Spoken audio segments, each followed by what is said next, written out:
मुसलमान बकरी ईद में कुर्बानी क्यों करते हैं? ईद और बकरी ईद इस्लाम धर्म के दो सबसे अहम त्यौहार है और इसे दुनिया भर के मुसलमानों द्वारा मनाया जाता है। जहां ईद में लोग लगभग महीने भर रोज़ा रखने के बाद ईद की खुशी मनाते हैं, वही ईद के 2 महीने 10 दिन बाद बकरी ईद आता है। इस मौके पर कुर्बानी दी जाती है। दोस्तों, क्या कभी आपने सोचा है कि आखिर इस मौके पर कुर्बानी क्यों दी जाती है और इसके पीछे की क्या कहानी है? सब बातें जानने के लिए वीडियो के अंत तक बने रहिए। दोस्तों, हर धर्म के धार्मिक त्योहारों के पीछे कोई ना कोई कहानी जरूर होती है और उसके मनाने के पीछे कोई ना कोई वजह भी होती है। ऐसा ही एक बकरी ईद के साथ भी है। इस्लाम धर्म में बकरी ईद मनाने और कुर्बानी देने की परंपरा सैकड़ों साल पुरानी है। इस परंपरा के शुरू होने के पीछे एक कहानी है, जहां अल्लाह ने अपने एक नाबी और पैगंबर से एक इम्तिहान लिया था, जिसमें वो कामयाब हुए। उसके बाद बकरी ईद के मौके पर कुर्बानी देने का हुक्म अल्लाह की तरफ से हो गया। तो आइए आपको पूरी कहानी सुनाते हैं। इब्राहिम अलैहिस्सलाम अल्लाह के नाबी और पैगंबर थे। एक रात जब इब्राहिम अलैहिस्सलाम सो रहे थे तो उन्होंने एक ख्वाब देखा, जिसमें अल्लाह ने इब्राहिम से कहा, इब्राहिम, तुम्हारे नज़दीक जो सबसे पसंदा और सबसे प्रिय है, तुम उसे मेरी राह में कुर्बान कर दो।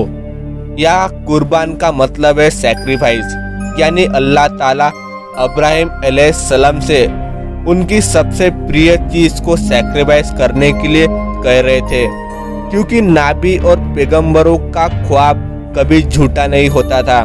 वो जो कुछ भी देखते और सुनते थे वो अल्लाह का हुक्म होता था। इसलिए इब्राहिम ने उस ख्वाब के जरिए मिले हुक्म को पूरा करने में लग गए। इब्राहिम के पास उस समय ऊँटों का एक बड़ा झुंड था। उनमें से उन्होंने 100 ऊँटों अल्लाह के नाम कुर्बान कर दिए। उन्होंने सोचा अल्लाह ने जिस बात का हुक्म ख्वाब में दिया वो पूरा हो गया। लेकिन जैसे ही अगली रात वो सोए, फिर से उन्होंने वही ख्वाब देखा, जिसमें अल्लाह उनसे कह रहे थे, इब्राहिम, तुम्हारे लिए जो सबसे प्यारा है, तुम जिस चीज़ को सबसे ज़्यादा मोहब्बत करते हो, उसे मेरी राह में कुर्बान कर दो। फिर से वही ख्वाब देखने पर इब्राहिम ने सोचा शायद 100 ऊँटों की कुर्बानी कबूल नहीं हुई है, इसलिए उन्होंने अगले दिन 200 ऊँटों की कुर्बानी दे दी। लेकिन 200 ऊँटों की कुर्बानी देने के बाद जब इब्राहिम अलैहिस्सलाम फिर से सोने गए तो रात में उन्होंने वही ख्वाब देखा, जिसमें अल्लाह ताला उनसे अपनी सबसे पसंदीदा चीज कुर्बान करने की बात कह रहे थे। अब इब्राहिम सोच में पड़ गए कि आखिर अल्लाह किस चीज की कुर्बानी उनसे चाहते हैं। फिर उन्होंने सोचा, इस दुनिया में मेरे लिए सबसे प्रिय मेरा बेटा इस्माइली है, वो उनके लिए जान से भी बढ़कर था। अब इब्राहिम समझ चुके थे कि अल्लाह ताला उनसे उनके बेटे की कुर्बानी देने के लिए कह रहे हैं। दरअसल इसके जरिए अल्लाह ताला ये देखना चाहते हैं कि इब्राहिम अपने बेटे से ज़्यादा प्रेम करते हैं या अल्लाह से, क्योंकि अब इब्राहिम के सामने सब कुछ साफ हो गया था। इसलिए वो सुबह उठे और अपनी बीवी को कहने लगे, बेटे इस्माइली को बहुत अच्छे से नहला दो और उसे नए कपड़े भी पहना दो, बिल्कुल उसे किसी दूल्हे की तरह सजा देना। मैं उसे दोस्तों के यहाँ लेकर जा रहा हूँ। उस समय इस्माइली अलैहिस्सलाम के उम्र 13 साल थी। इब्राहिम अलैहिस्सलाम के आदेश के अनुसार उनकी पत्नी ने बेटे इस्माइल को नहला धुला कर नए कपड़े पहना दिए और उन्हें खुशबू भी लगा दी, और फिर इस्माइल को अपने साथ लेकर इब्राहिम एक पहाड़ के तरफ चल दिए। इब्राहिम सोच चुके थे कि वो अपने बेटे की कुर्बानी अल्लाह के लिए देंगे, लेकिन इधर शैतान भी अपने काम पर लग गया। शैतान सीधे इब्राहिम के पत्नी के पास गया और उन्होंने कहा, इब्राहिम ने तुम्हें कहा है कि तुम्हारे बेटे इस्माइल को दोस्तों के घर लेकर जा रहा है, लेकिन असल में वो दोस्तों के घर नहीं बल्कि तुम्हारे बेटे को अल्लाह के राह में कुर्बानी देने के लिए जा रहा है। इस पर इब्राहिम की पत्नी ने कहा, जब अल्लाह ने ऐसा करने का हुक्म दिया है फिर तो बहुत खुशी की बात है। तुम एक बेटे की बात करते हो, अगर मेरे 1000 बेटे भी होते ना तो भी अल्लाह के हुक्म से हम उन्हें भी कुर्बान कर देते। जब यह शैतान इब्राहिम के पत्नी को भड़काने में नाकामयाब हो गया तो वो सीधे इस्माइल के पास गया और कहने लगा, तुम्हारे बाबा तुम्हें कुर्बानी के लिए ले जा रहे हैं। लेकिन इस्माइल अलैहिस्सलाम ने साफ साफ कह दिया कि अगर अल्लाह का हुक्म है तो ये तो खुशी की बात है। यहाँ भी जब शैतान नाकामयाब हो गया तो वो इब्राहिम को भड़काने लग गया, तुम आखिर अपने बेटे की कुर्बानी कैसे दे सकते हो, क्योंकि ये बेटा तुम्हें बुढ़ापे में मिला है और इसके अलावा तुम्हारी देख रेख करने वाला कोई नहीं है। बुढ़ापे में तुम्हारे देखभाल के लिए कोई नहीं होगा, तुम बेटे की कुर्बानी मत दो। शैतान लगातार अलग अलग तरीकों के साथ इब्राहिम अलैहिस्सलाम को कुर्बानी न देने के लिए मनाने की कोशिश करता रहा, लेकिन गुस्से में आकर इब्राहिम ने आसपास के पत्थरों को उठाकर उस शैतान को मारने लगा, जिससे शैतान भग जाता है। आपने सोचा होगा जब लोग हज करने जाते हैं तो वहाँ शैतान को पत्थर मारने की परंपरा है।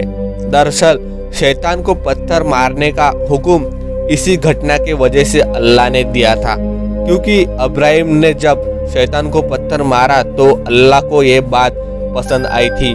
जब शैतान वहाँ से चला गया तो इब्राहिम ने अपने बेटे से सारी बात कही और फिर बेटे ने कहा, बाबा मुझे कोई शिकायत नहीं है, बस आप मेरे हाथ पैर बांध दे, साथ ही आप अपने आंखों पर पट्टी भी बांध ले, क्योंकि जब आप मेरे गर्दन पर छुरी चलाएंगे तो शायद मेरा दर्द आप देख नहीं पाएंगे, और अगर आप बीच में रुक गए तो यह अल्लाह के हुक्म की नाफरमाई होगी।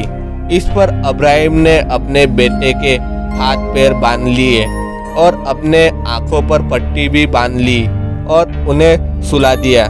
जैसे ही इस्माइल को सुलाया गया, इस्माइल ने कहा, बाबा रुक जाओ, मेरे हाथ पैर खोल दो। इस पर इब्राहिम ने कहा, बेटे अभी तो आपने कहा था हाथ पैर बांध दीजिए। इस पर इस्माइल अलैहिस्सलाम ने कहा, कल को ये लिखा जाएगा शायद बेटे की मर्जी नहीं थी, इसलिए बाप ने हाथ पैर बांधकर उसे जबरदस्ती कुर्बान कर दिया। इसलिए मैं चाहता हूँ कि आप मेरे हाथ पैर खोल दे, मैं बिल्कुल भी नहीं छटपटाऊंगा। इसके बाद इब्राहिम ने इस्माइल के हाथ पैर खोल दिए। इसके बाद इब्राहिम अपनी आंख पर पट्टी बांधकर छुरी चलाने लगे, लेकिन पूरी ताकत लगाने के बाद भी गर्दन जरा भी नहीं कटी। इस पर इब्राहिम ने सोचा, छुरी चल क्यों नहीं रही है, तो उन्होंने छुरी को पत्थर पर मारा। छुरी की धार से पत्थर टुकड़ों में बढ़ गया, लेकिन उसी छुरी से इस्माइल की नाजुक गर्दन कट नहीं रही थी। उन्होंने दूसरी बार कोशिश की तो इस बार गर्दन कट गई, लेकिन जब उन्होंने आंखें खोली तो वहां पर एक जानवर की लाश पड़ी हुई थी और उनका बेटा इस्माइल बगल में खड़े होकर मुस्कुरा रहा था। दरअसल जब इब्राहिम अपने बेटे की कुर्बानी करने की कोशिश कर रहे थे तो अल्लाह ने तुरंत जुब्राइल को बुलाया और कहा, इब्राहिम इस इम्तिहान में कामयाब हो गए हैं, इसलिए जल्दी से तुम जन्नत से एक जानवर लेकर जाओ और उसे इस्माइल की जगह पर रख दो और इस्माइल को सही सलामत वहां से हटा दो। इस्माइल की जगह कुर्बान होने वाला जानवर एक दुम्बा था। दुम्बा एक भेड़ की शक्ल का जानवर होता है। इसके बाद तुरंत इब्राहिम को गैब से एक आवाज आया, इब्राहिम तुमने साबित कर दिया है कि तुम मुझसे भी बहुत ज्यादा मोहब्बत करते हो और तुम इस इम्तिहान में कामयाब हो गए हो। हमने तुम्हारी कुर्बानी कबूल कर ली है। इसी के बाद अल्लाह ने इब्राहिम अलैहिस्सलाम के बलिदान के भावनाओं को जिंदा रखने के लिए लोगों को कुर्बानी करने का हुक्म दिया और तभी से लोग हर साल कुर्बानी करते हैं। दोस्तों, आपको ये जानकारी पहले से थी या नहीं, कमेंट में बताइए। और इसी तरह के शानदार वीडियोस के लिए हमारे चैनल फैक्ट ट्यूब यूनिवर्स को सब्सक्राइब करना बिल्कुल ना भूलें। हम फिर मिलेंगे नए वीडियो में।